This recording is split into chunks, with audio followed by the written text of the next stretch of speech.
Um bom dia, galera! Um bom dia para todos vocês.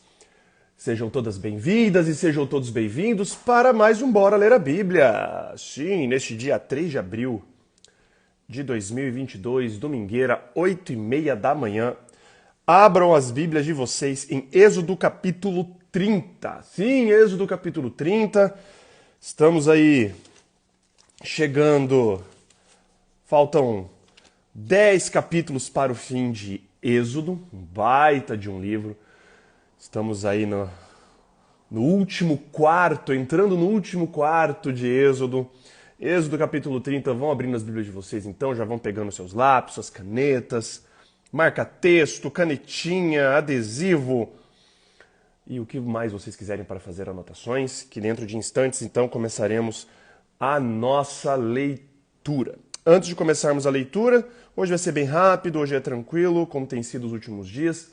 Vamos fazer uma oração, pedir a presença do Espírito Santo com a gente e aí iniciaremos então, de fato, a leitura. Oremos. Pai amado e querido, a Ti todo louvor, a Ti toda honra e a Ti toda glória, Pai. Agradecemos porque o Senhor nos abençoa infinitamente todos os dias, agradecemos porque o Senhor não precisava fazer isso e mesmo assim o Senhor faz, de graça. Porque o Senhor nos ama, de graça. O Senhor, inclusive, pagou com seu sangue por nossas vidas, Pai. E nós agradecemos por isso, porque nós não merecíamos nada disso. Agradecemos pela noite de descanso, agradecemos pelo teto que nós temos, agradecemos pelas amizades, agradecemos por essa manhã. E agradecemos, Pai, porque agora temos essa oportunidade de repartirmos o pão, Pai. Ao abrirmos a palavra agora em Êxodo 30, que o Senhor se faça presente conosco. Envie teu Santo Espírito para nos guiar, para nos dar sabedoria, nos dar entendimento, para que a gente possa compreender melhor o que nós iremos ler aqui. Seja com todos que estão aqui acompanhando ao vivo, e também os que estão acompanhando a gravação. Tudo isso te pedimos e agradecemos, por amor do seu santo nome. Amém. Muito bem, gente. Queria dar um bom dia aí para todos vocês que estão entrando aí. Bom dia para o Kedson, para a Amanda, para a Yasmin, para a Sara. Êxodo capítulo 30, então. Nós estamos vendo, né, ultimamente, a descrição de tudo que envolve o serviço do santuário, desde dos utensílios, da construção do santuário. Ontem nós vimos sobre os sacerdotes, as roupas que os sacerdotes deveriam utilizar, como eles deveriam ser consagrados. E agora nós iremos ver mais itens do santuário, de dentro do santuário. Então hoje nós vamos ver o altar de incenso e vamos ver sobre a bacia de bronze que ficava ali dentro do lugar santo. Então vamos começar a ler então Êxodo capítulo 30, verso 1. Na minha Bíblia, que está na Nova Versão Internacional, começa assim. Faça um altar de madeira de acácia para queimar incenso. Será quadrado, com 45 centímetros de cada lado, 90 centímetros de altura. Suas pontas formarão com ele uma só peça. Revista de ouro puro a parte superior, todos os lados e as pontas. E faça uma moldura de ouro ao seu redor. Faça 2 argolas de ouro de cada lado do altar, abaixo da moldura, que sustentem as varas utilizadas para carregá-lo. E use madeira de acácia para fazer as varas e revistas de ouro. Coloque o altar em frente do véu que se encontra diante da Arca da Aliança, diante da tampa que está sobre ele, onde me encontrarei com você. Arão queimará incenso aromático sobre o altar todas as manhãs quando vier cuidar das lâmpadas, e também quando acendê-las ao entardecer. Será queimado incenso continuamente perante o Senhor pelas suas gerações. Não ofereçam nesse altar nenhum outro tipo de incenso, nem holocausto, nem oferta de cereal, nem derramem sobre ele ofertas de bebidas. Uma vez por ano, Arão fará propiciação sobre as pontas do altar. Essa propiciação anual será realizada com o sangue da oferta para propiciação pelo pecado, geração após geração. Esse altar é santíssimo ao Senhor. Muito bem, aqui então é o altar de incenso. E esse altar, como nós vimos aqui, ele deveria ficar, como nós vimos na descrição do tabernáculo, tinham 2 compartimentos, o lugar santo e o lugar santíssimo. A divisão. E existia uma cortina que separava o lugar santo do santíssimo. Dentro do lugar santíssimo ficava a Arca da Aliança. ali com os anjos, a Shekinah, e dentro da Arca da Aliança a tábua dos 10 mandamentos, e depois nós vamos ver que mais coisas entram dentro da Arca da Aliança.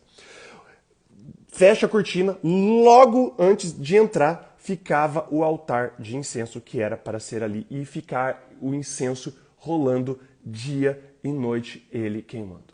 Quando nós vamos lá no Apocalipse, nós já que estudamos isso recentemente, nós descobrimos que esse incenso representa a intercessão contínua de Jesus das nossas orações. O incenso significa as orações subindo a Deus. E o incenso significa ali dentro do altar, quando Arão ia ali, o Arão era para queimar o incenso. O Arão como o sumo sacerdote, depois assumido a figura pela pessoa de Jesus Cristo, que está nesse momento, e nós já estudamos isso, no santuário celestial. Existe um modelo, esse modelo aqui é uma sombra do que existe no santuário celestial.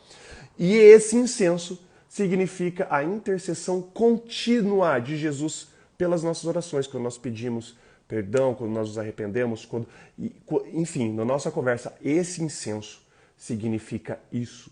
Então isso já apontava aqui, esse altar de incenso, logo ali, ó, a intercessão da oração, logo pertinho do lugar santíssimo, onde a presença de Deus estava. Até nesses pequenos detalhes, Deus consegue fazer sentido das coisas, né? Muito interessante. Disse então o Senhor a Moisés, verso 11, quando você fizer o recenseamento dos israelitas, cada um deles terá que pagar ao Senhor um preço de resgate por sua vida quando for contado. Vamos lá. Recenseamento. Quando rolava um recenseamento, era recenseamento normalmente de pessoas acima de 20 anos, homens. Para o quê? Recenseamento era para alistamento militar, quem era elegível para estar no exército. Só que esse recenseamento aqui tinha um outro objetivo. Então não eram só homens, muito provavelmente também, obviamente, mulheres acima de 20 anos, mas olha a finalidade desse recenseamento aqui. Que eles falam que eles tinham que pagar um preço de resgate por suas vidas. Então Deus, de uma forma muito, eu acho até interessante, né? Ele fala assim, olha, vocês foram libertos do Egito, resgatei vocês de lá, agora vocês têm que pagar uma pequena taxa por vocês terem sido resgatados no Egito. Mas por quê? Para que eu vou precisar pagar uma taxa de resgate, né? Observe só que interessante. Dessa forma, a continuação do verso 12, nenhuma praga virá sobre eles quando você os contar. Cada recenseado contribuirá com 6 gramas, com base no peso padrão do santuário, que tem 12 gramas. Os 6 gramas são uma oferta ao Senhor. Todos os alistados, da idade de 20 anos para cima, darão ao Senhor essa oferta. Os ricos, e olha aqui um detalhe, os ricos não contribuirão mais, nem os pobres darão menos que 6 gramas, quando apresentarem a oferta ao Senhor como propiciação por sua vida. Receba dos israelitas o preço da propiciação e use-o à finalidade, e use-o para o serviço da tenda do encontro. Será um memorial perante o Senhor em favor dos israelitas para fazerem propiciação por suas vidas. Então o grande objetivo aqui era a arrecadação de recursos para a construção de todos esses utensílios, de toda a tenda do encontro, de todo o tabernáculo. E uma coisa muito interessante que me chama os olhos aqui, Deus cobra o mesmo tanto de ricos quanto de pobres. Não existe uma proporcionalidade. Vamos cobrar proporcionalmente mais do rico e proporcionalmente menos do pobre. Aqui, nesse caso, Deus exige a mesma quantia. Não importa se você é milionário ou se você era pobre. Você tinha que contribuir com esses 6 gramas. Para a galera ali se comprometer. De uma forma da galera olhar ali e falar assim, cara, eu ajudei ali, e agora eu me comprometo a ajudar e eu estou comprometido a partir do momento que eu ajudo. E Deus promete, né, que não viria nenhuma praga sobre eles quando você os contar. E aí fica esse detalhe. Anotem esse detalhezinho aqui. Dessa forma, nenhuma praga virá sobre eles quando você os contar. Mas por que viria uma praga para contar as pessoas? Mais para frente nós iremos ver isso. Se você conseguir grifar aí e deixar assim, ó, para depois, um marca-texto, um marca-página, porque mais para frente nós iremos discutir sobre a contagem das pessoas. Isso era muito importante. E isso é um detalhe que vai ser muito utilizado lá na frente e será decisivo para muitas coisas lá na frente. Mas isso eu não vou contar agora. Agora, verso 17, bacia de bronze. Disse então o Senhor a Moisés, faça uma bacia de bronze com uma base de bronze para se lavarem. Coloque-a entre a tenda do encontro e o altar, e mande enchê-la de água. Arão e seus filhos lavarão as mãos e os pés com a água da bacia. Toda vez que entrarem na tenda do encontro, terão que lavar-se com água para que não morram, para eles se purificarem, né? Quando também se aproximarem do altar para ministrar ao Senhor, apresentando uma oferta preparada no fogo, lavarão as mãos e os pés para que não morram. Esse é um decreto perpétuo para Arão e seus descendentes, geração após geração. Uma coisa que me chama muita atenção, e se não chama a atenção de vocês, eu vou tentar puxar a atenção de vocês para esse detalhe e eu vou explicar. Quando Deus fala aqui, olha só, que interessante. Esse é um decreto perpétuo para Arão e seus descendentes, geração após geração. Mas espera aí, a gente está fazendo isso hoje? E a gente já viu isso outras vezes aqui ao longo da descrição do tabernáculo e das coisas, que as coisas eram para ser feitas de uma forma perpétua, geração após geração. Mas por que a gente não faz mais isso então? O que significa o perpétuo aqui? O perpétuo aqui, e quando nós estudamos, e nós vamos ver isso também mais pra frente, eu não sei quantos estão acompanhando aqui o Bora Ler a Bíblia desde os primórdios. Quando nós estudamos ano passado, começamos a estudar sobre os profetas menores, e todos os profetas ali, todos os profetas menores, eles tinham sempre uma promessa de restauração de Israel ou uma maldição caso Israel quebrasse a aliança. E essa aliança, ela tinha uma característica perpétua. Porém, era perpétua condicional. As coisas iriam se cumprir se o povo fizesse isso, ou se o povo deixasse de fazer aquilo. A perpetuação daquilo, daquele ato ou enfim, era algo condicional, dependia da resposta e do respaldo do ser humano. A mesma coisa aqui também, quando nós lemos aqui. Isso é um decreto perpétuo. É um decreto perpétuo até que termine a necessidade do santuário, do tabernáculo terrestre. Até quando Jesus volta aqui, quando Jesus vem e elimina tudo isso, ele é o sacrifício perfeito e não existe mais a necessidade do santuário existir, do serviço do tabernáculo terrestre, porque ele está fazendo ele mesmo esse serviço no tabernáculo celestial. Até aquele momento era um decreto perpétuo. Então não significa que tem que fazer isso para sempre, nós temos que fazer para sempre. Tem que fazer isso para sempre, continuamente, ininterruptamente, até aquela coisa perder a validade. Deus falar que não precisa mais fazer, ou quando a gente vê, por exemplo, de profecias condicionais. Ele é perpétua dependendo de se você se mantém fiel à aliança, se você continua obedecendo ou não. Então, todas as que vocês leem aqui, esse é um decreto perpétuo, lembre-se, que seja perpétuo enquanto dure, entendeu? Que seja contínuo enquanto durar. Até o momento que fosse cessar todas as atividades do santuário. Isso era para ser feito sempre perpétuo, de geração após geração. Verso 22. Em seguida o Senhor disse a Moisés, junte as seguintes especiarias, 6 quilos de mirra líquida, a metade disso, ou seja, 3 quilos de canela, 3 quilos de cana aromática, 6 quilos de cássia, com base no peso padrão do santuário, e 1 galão de azeite de oliva. Faça com eles o óleo sagrado para as unções, uma mistura de aromas, obra de perfumista. Este será o óleo sagrado para as unções. Use-o para ungir a tenda do encontro, a arca da aliança, a mesa e todos os seus utensílios, o candelabro e os seus utensílios, o altar de incenso, o altar de holocausto e todos os seus utensílios, a bacia com a sua base. Você os consagrará e serão santíssimos, e tudo que neles tocar se tornará santo. Unja Arão e seus filhos e consagre-os para que me sirvam como sacerdotes. Diga aos israelitas, este será o meu óleo sagrado para as unções, geração após geração. Lembre-se, geração após geração. Não o derramem sobre nenhum outro homem, e não façam nenhum outro óleo com a mesma composição. É óleo sagrado, e assim vocês devem considerá-lo.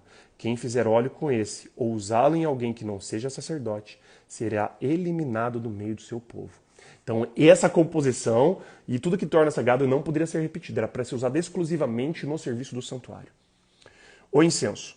Disse ainda o Senhor a Moisés: junte as seguintes essências: bálsamo, ônica, gálbano e incenso puro, todos em quantidades iguais, e faça um incenso de mistura aromática, obra de perfumista.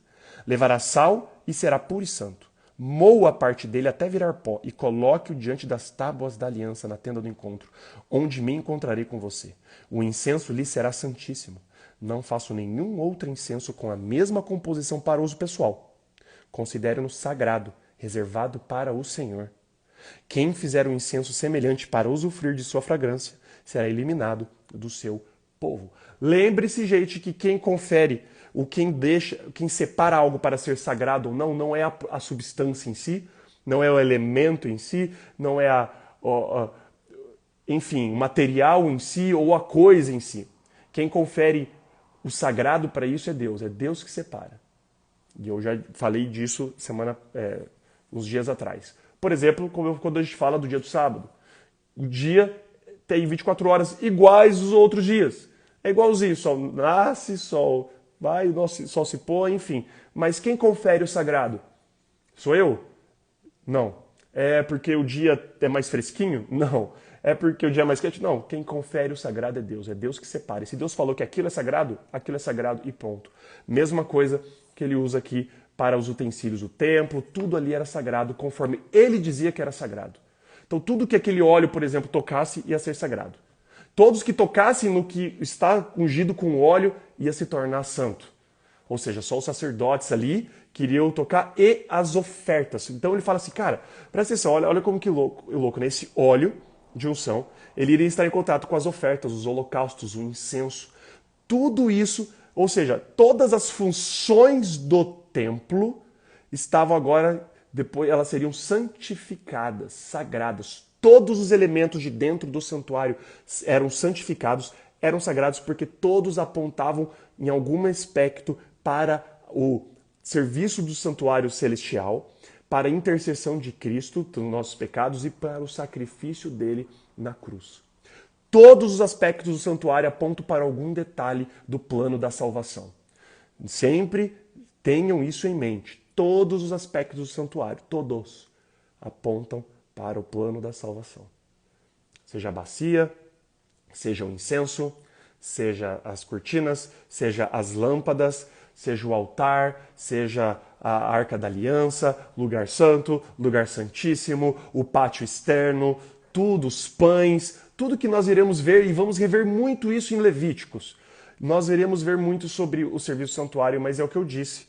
Eu sei que pode parecer meio, agora, né, com a descrição minuciosa dos detalhes, pode parecer meio chato, pode ser meio maçante, mas eu peço para vocês redobrarem a atenção nesse momento, de vocês entenderem o que é os utensílios, porque depois, cara, tudo vai apontar, tudo do santuário vai apontar para Cristo. E lá quando a gente estuda Apocalipse, quando a gente entende a estrutura do santuário que nós estamos estudando aqui agora, estamos estudando em Êxodo, no segundo capítulo do segundo livro da Bíblia. Se a gente entende isso daqui, a gente lá na frente vai entender o Apocalipse assim, ó, bem mais tranquilo. Não digo nas suas minúcias do Apocalipse, nos detalhezinhos, né, daquelas coisas de data, não, mas no tema, para destravar coisas, tudo em cima do santuário. O santuário, ele é chave para desbloquear tanto Daniel quanto Apocalipse, entender o ministério de Jesus aqui na Terra, o porquê que ele... Tudo isso tem com base no santuário. Deus não queria passar um negócio desse à toa. Deus não ia ser tão minucioso, tão detalhista, com as funções materiais e momentos, se isso não fosse apontar para alguma coisa superior, se isso não fosse apontar para alguma coisa mais importante. Nunca isso aqui é o fim em si mesmo. E o que foi, né?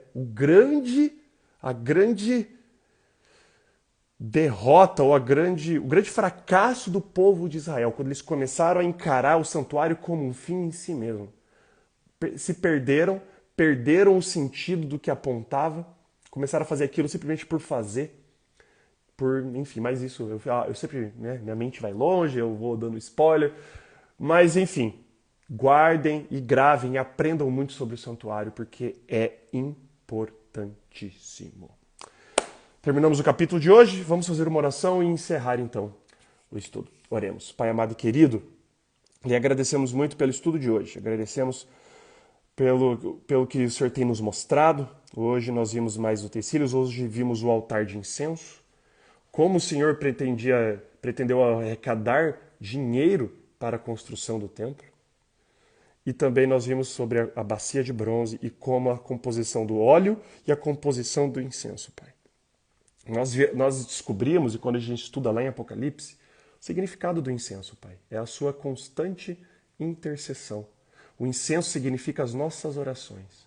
Arão, ali no papel de sumo sacerdote, representava a Ti, Pai, que está nesse momento, diante da presença de Deus o Pai, intercedendo constantemente pelos nossos pecados, pelas nossas orações, Pai. Como é lindo o Senhor, e como o Senhor é perfeito em todos os detalhes. O Senhor faz as coisas, o Senhor ordena, mas tudo tem um sentido, tudo tem uma ordem. Muitas vezes a gente não entende algumas coisas, mas a gente também não precisa entender tudo.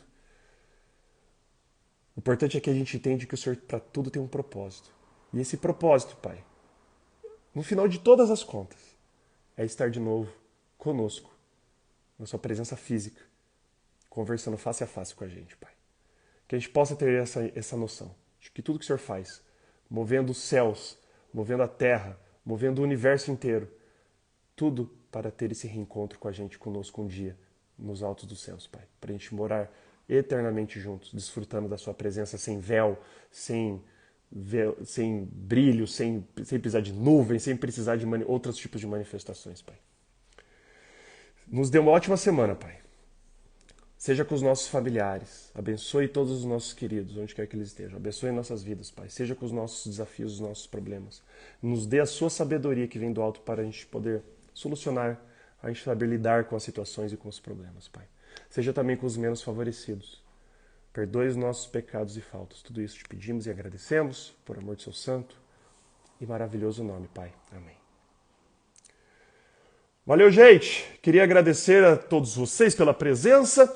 Lembrando, gente, olha, eu preciso que vocês não saiam daí agora. Prestem atenção no que eu estou falando. A partir dessa semana, o horário das lives do Bora Ler a Bíblia irão mudar. Não vou mais fazer de manhã.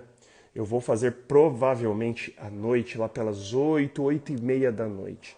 Por conta de trabalho, por conta da rotina que irá mudar para mim a partir dessa semana. Então, mas fiquem sempre espertos que eu vou deixar avisado, quando eu tiver certeza dos horários, eu vou deixar avisado, tanto no Clubhouse como aqui no Instagram. Beleza, gente? Então, normalmente, nós fazemos isso de segunda a sexta, das 7h30 às 8 da manhã. Sábados, domingos e feriados, das 8h30 às 9, todos os dias lendo um capítulo da Bíblia por vez. Hoje foi Êxodo 30, amanhã será Êxodo 31 e assim por diante. Então, por favor, falem para quem você gosta. Fala que tem um pastor diferentão fazendo live todo dia, lendo a Bíblia de uma forma diferente. Galera, fala que está sendo legal, que você está conseguindo restabelecer o hábito de ler a palavra. Comunique para os seus amigos, peça para me adicionar no Clubhouse e aqui no Instagram. E caso vocês percam qualquer dia ou ao vivo, temos o nosso podcast no Spotify e temos o nosso canal no YouTube também, que eu subo os vídeos todos os dias. Beleza, gente? Um grande abraço para vocês, um ótimo domingo, uma ótima semana. Deus abençoe a todos e até amanhã com Bora Ler a Bíblia, Êxodo capítulo 31. Um grande beijo, um abraço, valeus! E falou!